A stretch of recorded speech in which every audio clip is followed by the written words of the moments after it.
এই 2025 এই বছরটা জুড়েই তো শুধু বৃষ্টি আর বৃষ্টি। প্রতিদিন আকাশ মেঘলা আর হুড়মুড়িয়ে বৃষ্টি। তাই ভাবলাম চলো একটা ভিডিও শেয়ার করা যাক বর্ষার দিনে আমার কি কি খেতে মন চায়। তো এই খাবারের লিস্টে প্রথমেই তো আছে 1 কাপ গরম গরম কড়া করে দুধ চা। আর তারপর সকালের ব্রেকফাস্টের জন্য একটু লুচি কচুরি বা স্পেশালি ডালপুরি আমার তো বেশ ভালো লাগে। আর দুপুরের জন্য একটু খিচুড়ি।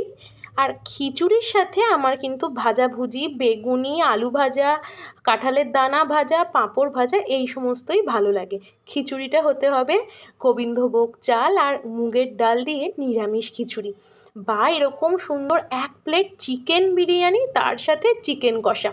এটা হলেও কিন্তু বর্ষার দুপুর এক্কেবারে জমে যায়। আচ্ছা, এই ভিডিওর কমেন্টে তোমরাও জানিও তো বর্ষার দুপুরে বা সকালে তোমাদের কি খেতে বেশি ভালো লাগে। আর যদি এই বিরিয়ানি খিচুড়ি কোনো কিছুই সম্ভব না হয় তাহলে একটু ঝাল ঝাল করে চিকেন কষা আর তার সাথে সাদা ভাত, আহা সে তো একেবারে অন্যরকম তৃপ্তি।